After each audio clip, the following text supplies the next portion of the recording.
안녕하세요. 대한민국 GA의 기준 보험몬스터 한다호입니다. 보험으로 10억 이상 모은 설계사의 5가지 성공의 법칙 두 번째, 원리 원칙에 대해서 말씀을 드리겠습니다. 저번 시간에는 꿈을 말씀드렸죠. 꿈은 우리에게 말하면 이제 목적지와 같은 곳입니다. 우리가 출발을 할 때 목적지를 정하고 출발을 해야 좀 더 시행착오가 덜하게 갈 수 있지 않겠습니까? 두 번째는 원리 원칙. 예를 들면 어떤 거냐? 내가 자동차를 사고 구입하고 많이 힘들고 비싸고 이렇게 되는데 편하게 그냥 걸어서 가도 되지 않을까? 버스도 타고 지하철도 타고 기차도 타고 계속 환승을 하면서 부산까지 가는데 한 가지 교통수단으로 가지 않고 이렇게 하다 보면 사실 제 시간에 갈 수 없습니다. 그래서 좋은 꿈을 꾸고 예쁜 꿈을 꾸고 꼭 이루고 싶은 꿈을 꾸신다 하더라도 내 자신에 대한 그 원칙을 계속 변경이 된다면 그 꿈은 이루실 수 없습니다. 원리 원칙은 별거 없습니다. 저번 시간에 4억을 모으기 위해서 월 330만 원을 모아야 된다라고 했지 않습니까? 이건 좀 무식한 말이라고 생각할 수도 있지만 저는 원리 원칙을 지켜야 된다 해서 지켰습니다.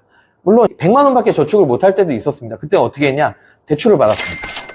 네, 대출을 받아가지고 330만 원을 계속 채웠었고요. 네, 그리고 좀 더 벌었을 때 그 대출을 갚고 그래서 사실 연봉 1억 설계사라고 하죠. MDRT 업적을 2010년에 했습니다. 2016년까지 이제 스파크 경차를 타고 다녔습니다. 저축을 그렇게 하다 보면 돈이 없으니까요. 우리가 등락이 있을 때 특히 더 힘들었거든요. 사실 제 급여를 보면 되게 등락이 별로 없어요. 왜 등락이 없냐면 내가 락이 있으면 그걸 메꿔야 된다는 중압감이 들다 보니까 계속 활동을 했던 것 같습니다. 이 원리 원칙이 또 왜 중요하냐면요. 예를 들면 제가 고객한테 보상에 대한 안내를 했을 때 좀 틀리는 경우도 있지 않겠습니까? 그럴 때는 금전적인 보상을 저는 반드시 하려고 노력을 했고 최대한 했습니다. 최대 200만 원까지 물어드린 적이 있어요. 그렇게 100만 원 이상 물어준 고객이 한 5명 정도 되는 것 같은데 4명은 그 이상의 소개를 해주셨고 한 명은 그냥 그러지 않으시긴 했는데 뭐 모두가 그럴 수는 없지만 사실 이 원리와 원칙을 지키면 신뢰라는 거를 고객님께 얻으실 수 있는 것 같습니다. 물론 저는 아직도 많이 부족하고 사람이다 보니까 좀 더 좋은 사람이 되려고 좀 더 신뢰를 주는 사람이 되려고 상당히 노력을 합니다.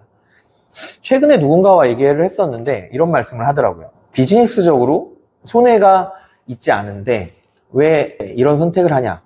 저는 사람이 더 중요합니다. 라는 말을 했거든요.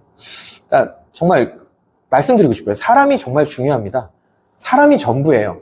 우리 보험 영업은 사람이 70%, 80%를 차지합니다. 나의 말을 통해서 상대방은 상품을 가입하고 상품을 구입합니다. 그리고 나의 말을 통해서 나를 믿고 보험회사에 입사를 하시지 않습니까? 그러다 보면은 이 원리와 원칙을 제가 깬다. 보험 설계사인 제가 깬다? 보험 관리자인 제가 깬다? 그럼 저를 믿을 수 있을까요? 마찬가지입니다. 원리 원칙은 반드시 지켜져야 합니다. 축구선수면은 이미 탑 클래스지만 계속 훈련을 해야 됩니다. 자기들이 절대 해야 될 루틴과도 같은 거죠. 예. 루틴이 습관이 되겠죠? 그게 원칙입니다. 우리 보험 설계사들도 이미 MDRT, COT의 영업 수익을 얻고 있지만 계속 공부하셔야 됩니다. 저는 단어에 대해서 좀 고민을 많이 하는데 그런 것들을 계속 고민을 해야 됩니다. 그게 원칙입니다.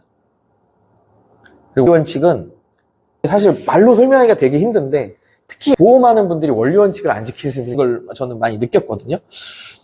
그러니까 앞뒤가 틀리는 경우 보험을 많이 들었는데 나 해약했어 이런 말 할 때 왜 그러셨어요? 그 설계사랑 원래 되게 잘 지냈는데 그 사람이 변했어. 그분이 원리 원칙만 어기지 않았다면 고객님과의 관계는 흐트러지지 않았을 거라고 생각합니다.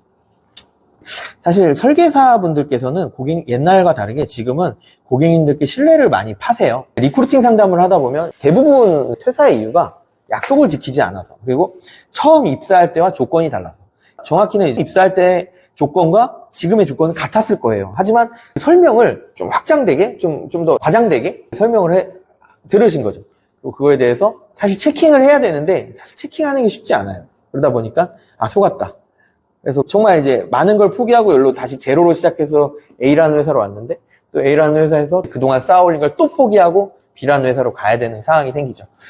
이런 경우는 너무 안타깝고요. 생존에 대한 생각도 많이 하실 수도 있습니다. 그렇지만 내가 입사 상담을 했던, 내가 믿었던 보험 관리자가 원리 원칙을 지키는 사람이고 자신의 모자람을 밝히고 자신의 잘난 점을 과장되게 설명을 하지 않는 관리자를 만나시길 바라겠습니다. 그리고 저도 저의 장점을 부각시키고, 왜냐면 홍보는 해야지. 왜냐면 모르면 안 오니까요. 네, 그렇지만 저희의 단점은 단점대로 솔직하게 말씀을 드리고, 실제적으로 1인주에 대한 단점도 많이 말씀을 드리다 보니까 입사를 안 하시는 경우도 많이 있었습니다.